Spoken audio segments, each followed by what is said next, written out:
Hey there, friend. Welcome to Create Conversations. This podcast is designed to connect you with entrepreneurs and creatives from across the country and sometimes around the world. When I was first starting my business, I really didn't have that sense of community to connect with, to bounce ideas off of, to really know that I'm going the right direction or was doing something right. That's why I created this podcast, to give you that community in hopes that it can inspire you and drive you forward through your entrepreneurial journey. So without further ado, let's create some conversations. Hey there, friends. Thanks for joining for another podcast episode. Today, I'm here with my friend Jay. She's an amazing photographer in Nashville. And today we are talking all about finding your passion. So thanks, Jay, for hopping on and joining. Oh, thank you so much for having me. I'm super excited to be here. Awesome. So for those who don't know you, can you tell us a little bit about yourself and your business? Of course. As like you said, I'm a photographer based in Nashville. I specialize in equine photography and senior photography. So there's a lot of overlap there, a lot of senior girls getting pictures with their horses for sure. But then just anyone else who needs like equine portraits, and then seniors as well. This summer, I'm super excited. I get to be like the official show photographer at some local shows around here in Nashville. So I'm super excited to be adding kind of that event equine photography position to the resume as well. So it should be super, super fun. But horses and girls is pretty much my sweet spot. That's awesome. I'm so excited for you that you're getting into all of that. That makes me so Yeah, it's so fun. It's so fun to finally see it like happening and like on the calendar that there's already stuff like being planned so far in advance. So it's really fun. yeah, that's awesome. So how/why did you get into photography? Oh gosh. I just always, was one of those girls like playing with the camera, especially like I grew up showing horses, and having horses. So me and my friends would just hang out in the pastures with the horses, or I'd grab a friend and we'd do like a terrible photo shoot, but it was super fun. We still have some of those images. Like I've done a blog post, like looking back at them, and they're hilarious. They're so bad. But we had so much fun doing that. But it's weird. I never thought of like doing a career as a photographer. That was just not really something I considered. But I came to school here a couple of years ago here in Nashville to go to Belmont. Actually, my area of study was video at the time, or that actually was my major. I'm not using it as much anymore. But I had kind of a really winding path. I started in broadcast media and then like added journalism to it. So I was doing some writing. I was doing some like feature stuff for our athletic department. So there the video came in, and then there was just a need for photography for some of our less important athletic teams like the soccer team and the tennis team and stuff like that. So I had a lot of opportunities there just to kind of step in and be an unofficial official team photographer for Belmont, which was super fun. Um, and from there, I was just kind of like, wow, this is a lot more fun than everything else that I'm doing. And so it kind of just took over, doing a lot of shoots with friends and all that fun stuff. And then about a year ago, I was like, this needs to be a real thing. And just kind of committed to like making that a full effort, 100% giving it, and made a legit business out of it. And so it's still gaining momentum, but it's been a long journey to just get here. Yeah, but that's so awesome though. Like it definitely, I'm sure all of that, all those experiences kind of gave you a good frame of like what you want to do. For sure. And it comes back. All of it has come back. Like the journalism shows up when I'm like writing a blog post or like social media captions and stuff like that for sure. The video is definitely coming back. I just added that in as a feature for some of my equine girls. They can add on a video option, which is super fun. I'm so excited to offer that. But it's always kind of come back to photography, which is fun, and kind of a nice like now it's at the forefront. This is what we're doing full time. So that's super, super exciting. Yeah, that's so awesome. So was when you were getting into photography, what were you like, yes, I want to do equine photography. I wanted to take pictures of girls with their horses or anyone with their horses. Was that kind of like that's what you always wanted to do? Um, I think I knew that's the direction I wanted to be in. When you would like think of yourself as a photographer in like 10 years, I was like, I want my Instagram feed to be all horses and girls with their horses and show pictures. And I think I'm not the only one who struggles when you like first start a photography business or first like make that announcement of like this is what I'm doing, or just kind of commit to going that direction.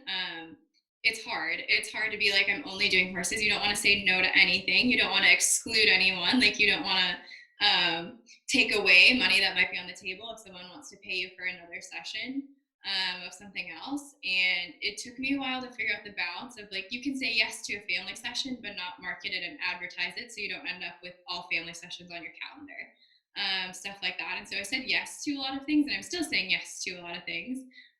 But definitely what I want is the horses for sure. That's where most of my marketing is going towards. That's the connections I'm trying to build. And if a family wants to book me for a session and they refer me to someone else, that's awesome. Like that's great. I'm happy to serve them, but it's not something you'll see on my Instagram. It's not on my blog, like all those things. But yeah, it was kind of hard to just like narrow that down and say like put on your website equine and seniors and not include like an engagement or couples or wedding or something else to add into that, because you never want to discourage people from booking you, but at the same time it's like I really don't want to take pictures of your newborn. Like sorry. So there's a sweet spot in there for sure, but yeah, I think in the back of my head I knew it was gonna eventually just be equine, and then just kind of taking that leap of faith and saying like just equine and seniors is what's advertised basically on my website. Yeah. Yeah. And do you find that since that's what you've only been advertising, is that like mostly what you're getting in now that you like switch that? um I don't know. I don't know how much effect it's had. 'Cause for a long time, I had like engagements on my website too, and I'm not sure like how much people take stock in that. Like if you take that off, 'cause I think the bulk of the content was still the same. Like it was still heavily seniors and equines featured on the website. Hmm. And I've never had families on my website, but I would still get a couple of like inquiries here and there about doing stuff like that. So I think that just comes back to like word of mouth is still the strongest marketing. Like I think everyone can agree with that. Like if someone gets a personal recommendation, they want to book you, and that's awesome. Like I love that, but they'll look at your website and see like, oh, it's great quality photos, and you're in my price point, and maybe not even care that like there's no family sessions on your website. Right. uh, I don't know how much it's really truly had an effect, but definitely just like focusing on the connections and like these are the people I want to serve. Like I'm going to focus so much on them, and building connections with them and like staying with their relationships and like making sure I'm commenting on their Instagram. So they like remember in the summer that I'm still here. Like stuff like that has definitely been probably the driving force, I would say. I don't know how websites are important for sure, but Right. I how much that like just taking that word off or something like that has like really, really had an effect for sure. Yeah. And do you think because you went through all the things you photographed, or that you just had this in the back of your head, that's kind of how you just gravitated towards this is what I want, instead of Yeah, going, maybe this is what I want? yeah. And when you're new, like I tell everyone or whoever asks if they're new, like say yes to everything, especially if they're going to pay you for it. Like definitely don't say no if you're starting out and can't really afford to be saying no to things. So say yes to it all, and then eventually get to a point where you can start saying no to those things. Unless you really can't serve someone well. Like I honestly would never do a newborn session. Like that's just not something I'm qualified for. Like I'm sorry, I can't serve you. But like I'll take family sessions for sure, and you can definitely learn things from all of those. Even just like working with a large group, or like some younger kids and some like adults and things like that. Like that comes back to like a group equine session. Like if a whole barn wants to have like now your children become horses who don't want to Yeah. stand still, and you have mass amounts of people, so you can learn things from everything, and say yes to it all, but just eventually down the line be like, no, like I'm not really doing families anymore. Like I want to focus on what I actually want to photograph. So I guess say yes to everything, and then in the back of your mind know that someday that you won't have to say yes to those. Yeah. Thankfully. Yeah. No, for sure. Do you think that since you've like found your passion and like this is what you want to do, and this is what you've been successful to book a lot with, do you think there is a way to marry your passions with your business? And if so, like how do you think people can do that? I think your passion is your business. I think if you're not passionate about what you're doing, then I guess you have to ask like why would you want to invest this much time and energy into starting a business and into doing all of that? And so that's probably been the unofficial driving force behind everything. Is like I said, like I grew up showing horses and riding, and some of my best memories are with the girls that I rode with and showed with, and my horse and all of that stuff. And so that's always what I've been passionate about, and still what I'm passionate about, even though I don't ride as much anymore. That's always been the driving force, and my passion isn't newborns and it's not weddings. Like sorry, like so good at it and they love it and I'm super happy, but it's not something like I have a huge passion to spend all of my weekends in spring and fall like at someone else's wedding. Hmm. But that's just one less competitor for wedding photographers, so you're welcome. But just finding, and that's also why doing a lot of variety of sessions early on is good because you can be like, no, like I don't want to do this. Like I don't want to do wedding photography. I don't want to do newborn photography. I don't want to do family. So what's left? Like seniors, and I love horses. So that's like the perfect pairing for me. And I like the passion always comes back to it. If you're not excited about it and it doesn't like just make you want to jump out of bed for those sessions, then it's like, okay, maybe we need to revisit that and say like, what is driving your business? Like, why are you here? And if you're not excited about any of that anymore, like the great thing about photography is you can always pivot.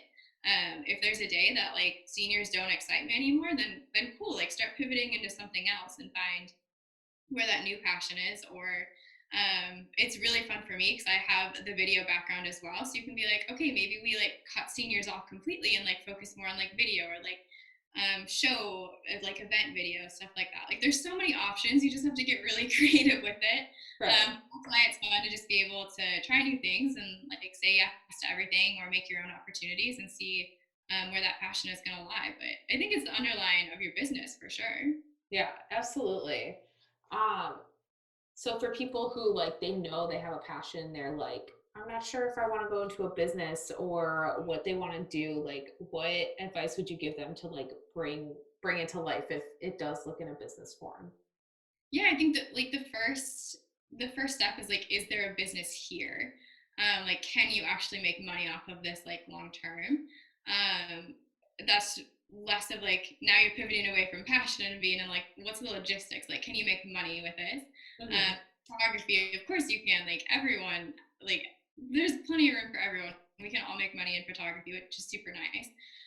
But it's finding that sweet spot of like not being super broad. I would never book a wedding photographer for my own wedding who has on their website like, oh, I do sports and newborn and family and couples and seniors and weddings and like all of this stuff. And like, no, I want a wedding photographer. So Hmm. narrowing your market down, but then also finding enough of a market. Like I questioned someone I saw on Facebook and they like wanted to be like a pet photographer, like not horses and girls, like literally just a pet photographer. And I was like, that's super cool. I don't know how many like clients would pay like $500 for pictures of their pets. Like I don't know Right. how they're gonna make enough money. And so if you want to keep it as like a side hobby or just like an extra thing or like volunteer at a shelter and stuff like that, like that's definitely like a little side hustle for you. It's probably not going to sustain your full-time income.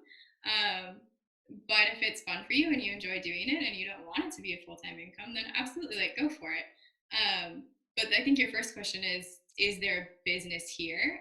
Just coming from like a financial standpoint, and is there an audience for this and a market for this, and like all of those businessy questions that we don't really want to think about, but are actually the basis of your business. So it's really important to keep that in mind as well. So um, I guess the best advice I could give is do like that preliminary research and see like, are other people doing this? Are other people making it work? Um, and you might be the first. Like there might be some really high end pet photographer that I'm like totally dissing right now, and I'm your email later about like you could totally make a living off of pet photography. So I'm super sorry, but if I didn't do any market research about it, I'd be like, nah, I don't think you got this. So just do your research, do your homework, and have like a solid foundation on it before you like launch anything, before you announce this is your business and quit your job, that sort of stuff. Right, right, right. And I think that kind of that kind of goes without saying, as much as we're like, oh yeah, that makes sense to like do your market research, like at the same time where you have a passion, you're like, oh, this is amazing, everyone's gonna love this, I'm gonna Yeah. be so successful, but you kind of have to back it up with that little bit of market research to realize like, are people actually doing this, can I Oh, actually for be sure. successful? For sure. And like I love people's passions. Like I'm so happy people are so willing to just like jump all in, which is so great. But be smart about it. Like you can jump all in, like give 100%, but also like don't quit your job and be smart and like take the steps necessary to give yourself future success. So go all in for sure, but also be smart and like read books and listen to podcasts and find a mentor and like do all the responsible things before you quit your job. Like Right. there's definitely boundary. Like passion is so so so great, but especially with photography, like you might have some input on this too. Like I don't think anyone starts a photography business because they love business. Like that's been the biggest struggle for me is like how do you file taxes on behalf of an LLC? Like I have no idea. Like that's not what I went to school for. That's not what I want to spend my time on. So That's why you hire someone else who knows. yes, please hire someone else. Outsourcing is the greatest thing in your life.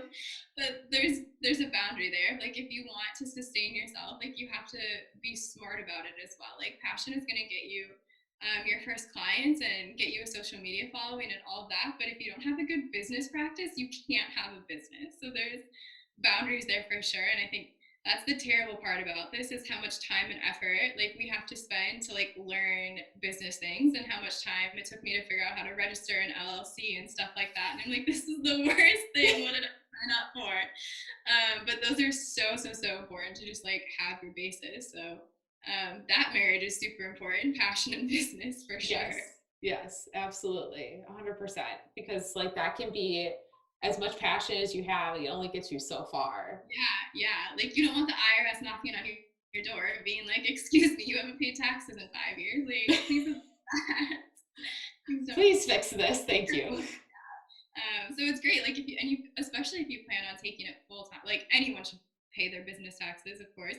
But if you want it to be full time, like taking those steps early on in your business is going to save you so much down the road. So as painful as it is up front to like learn how to do a startup and like jump in like social media and website and like all the things that it takes to do a startup, and then on top of it you have like actual like LLC registration and like bringing on a bookkeeper or a tax accountant or like whoever else like needs to be on your team. Like it's so much work, but it's so worth it to do those things up front so you don't find yourself in trouble later. Like so, Right. so worth it.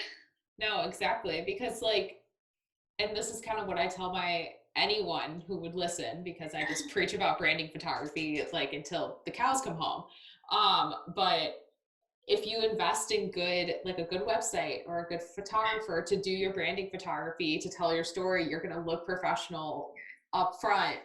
So Yes. then your passion can lead you further. Exactly. Yeah.